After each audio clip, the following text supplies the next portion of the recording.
Hello there, welcome back to another video. Today, we're going to talk about leveling, and leveling on the Dragonflight beta from 60 to 70 in the Dragon Isles, my experiences, how it was, you know, little bits and pieces. We're just going to talk and chat. I haven't got a script or anything like that. We're just going to talk about my experiences leveling in Dragonflight. Is it better than Shadowlands? Is it better than BFA? Is it better than WoD? WoD was pretty good. Don't sleep on WoD leveling. It's pretty good.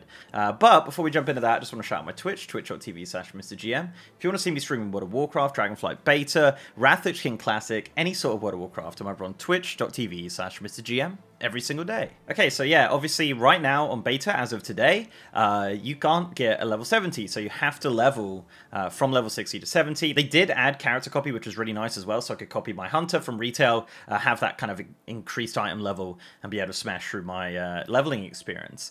Now, the Dragon Isles is 4 zones. It is the Waking Shore, Ohn'ahran Plains, Azure Span, and Thaldraszus. And the leveling is linear, so you will be going through there. At the moment, there might be a build tonight, so maybe it'll change, but there is no Threads of Fate right now. But it does look like world quests open up after you've completed the campaign. But we'll talk about that in a little bit, because that's a little bit probably not correct.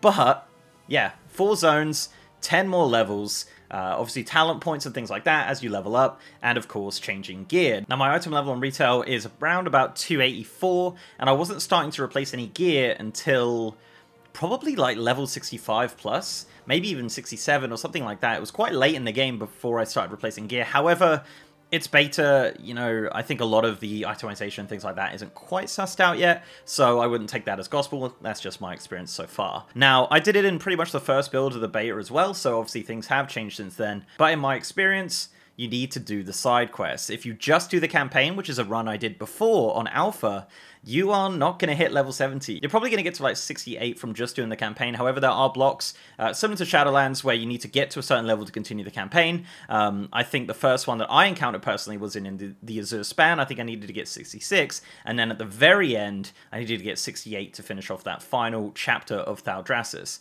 Now, all of the zones have 4 chapters right now. There's no, you know, big ones with 7 or 8. However, the actual story length and the kind of size of the chapters is quite large, and you do a lot of questing in these zones.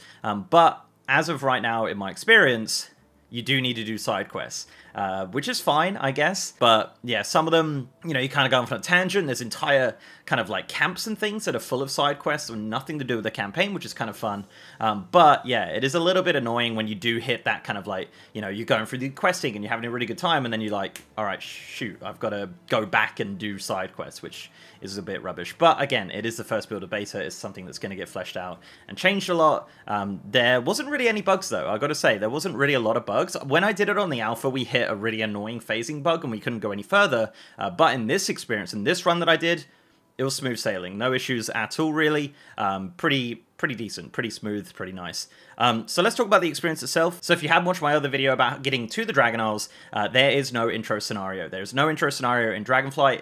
There's a simple quest in Ohn'ahran and Stormwind, depending on your faction, and then you get on a boat and you head to the Dragon Isles, which is the Waking Shore, as mentioned, which is the first zone. 4 chapters here, some really, really fun questing, some really good voice acting, and a lot of cutscenes and things like that. I tend to skip the cutscenes on beta because I don't want to watch them. I'll watch them when the game comes out. But yeah, 4 chapters here. This was a really big zone. You do get dragon riding pretty quick. I mean, we're talking 30 minutes into the Waking Shore, you have got dragon riding. So when that game launches, you're going to be flying within probably the first 30 minutes. Well, maybe not 30 minutes when it launches, but you know what I mean. It's going to be pretty quick. Pretty quick into the chapters. So once you get that, you get the very basic dragon riding. Now at this point you can, and this is subject to change, you can go and get all the dragon glyphs to unlock all of the dragon riding things, to get like fully unlocked dragon riding. If you've seen Taliesin's video, he talks a lot more in depth about the glyphs and things like that and how that works. Very good video. I'd recommend you check that out. But essentially, yeah, you could literally get dragon riding and then go around the entire Dragon Isles and get these glyphs, which I didn't do. I have a feeling there's going to be like maybe a level kind of restriction on it where you can't just go to Thaldraszus at level 60 and get that. Maybe, I don't know what's going to happen there, but I didn't do it. I just did it with like standard dragon riding just to get the full experience of kind of a launch without me kind of like cheesing it and going off and getting all my dragon riding things done.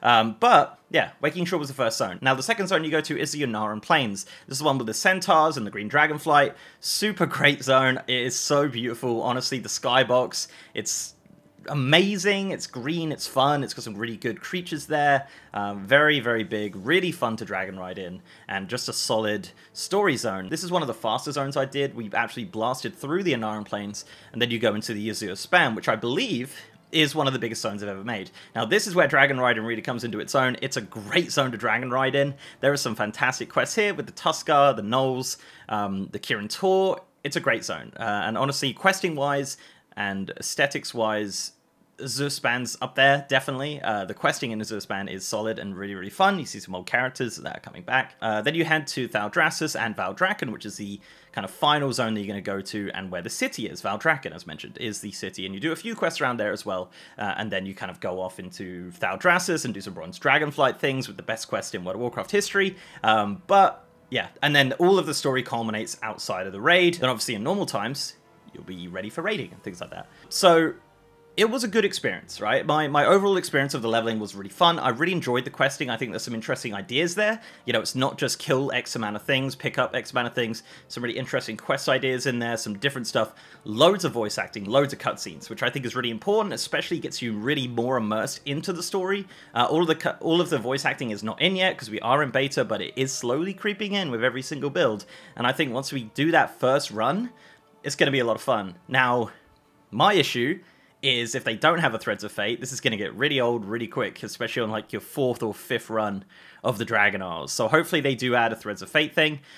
So as mentioned with the world quests, so once I finished the campaign, the world quests opened up, which was really odd. I think I was like 68 at the time, and those world quests gave really good gear. I think it was like 350 or something like that item level, which again, itemization's probably not sussed out, but they didn't give XP, so I don't know if that was an intended thing.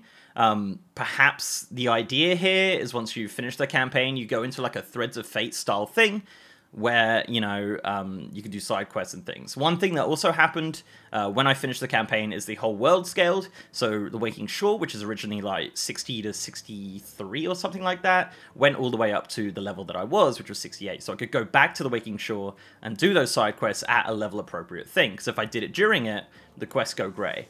So maybe that's their plan. I don't know. As said, no Threads of Fate type thing right now. However, I think Threads of Fate was a really good idea, and I think it's something that we should definitely get in Dragonflight. But overall, I'm kind of rambling now, apologies. I'm moving my hands a lot, I don't know why I do that, but, you know, whatever. Overall, I think the leveling experience was fun. It was a really, really good time. Is this the honeymoon period? Perhaps. Yes, it's new, it's shiny, it's fun, there's dragons, but I did enjoy it a lot more than my first time through Shadowlands. I think the theming itself carries the entire leveling experience, having the dragons, having the really beautiful zones, having all of the cutscenes, and I could just only imagine how awesome it's going to be with music as well. Hey, Future Dan here. So I completely forgot to mention how long it took. Like, I was just rambling about music and stuff like that, completely forgot to talk about how long it actually took. It took around, and obviously streaming and being distracted by chat and Twitter and all that kind of stuff, I think 13 hours, I would say, without the distractions and things like that, would be my total time. We got the campaign done, and then it really, really slowed up once we were doing side quests, but overall, I would say around about 13 hours, not speed level or not anything like that. I am going to do a lot of timed runs very soon on stream, but yeah, 13 hours kind of casually leveling through the Dragon Isles on this run at least. Anyway, back to telling you how much of a fun time it is. It's going to be a fun time, but I think overall questing quality is very, very solid. There's some really good quests in there. There's some really good stuff, and I think people are going to really enjoy it, and this is beta, so things are subject to change, of course. But yeah, my real feedback is just tighten it up. You know, tighten up the leveling, make sure you can kind of do the campaign and not be stuck in these weird spots where you just don't, you know, you have to go back. That feels so bad. So bad. And I know they did it in Shadowlands, but I just don't, I don't know. It doesn't feel nice, but yeah, there we go. Dragon Isles leveling, pretty good. I'll definitely say it's better than Shadowlands, for sure. Shadowlands wasn't the worst questing experience in the world, though, don't get me wrong. But yeah, it's up there. I think people are going to have a really good time with it. I think the fact that you can get dragon riding very early makes it really great as well. Being able to reverse and move around those zones quite quickly is really nice. Another thing just to add, I'll throw this on the end. is the dragons. So there is 4 dragon riding dragons. You'll get 1 from each zone. As you kind of complete that zone or kind of go through that zone, you're going to be getting another dragon. So by the end of the questing, you have all 4 of your dragons, which can be customized and things. You're also going to get items to customize them some more. These are manuscripts. I do have a video on that as well. But yeah, you're going to get some of those as well. And a lot of those come from side quests as well. So you're definitely going to get a few. But yeah.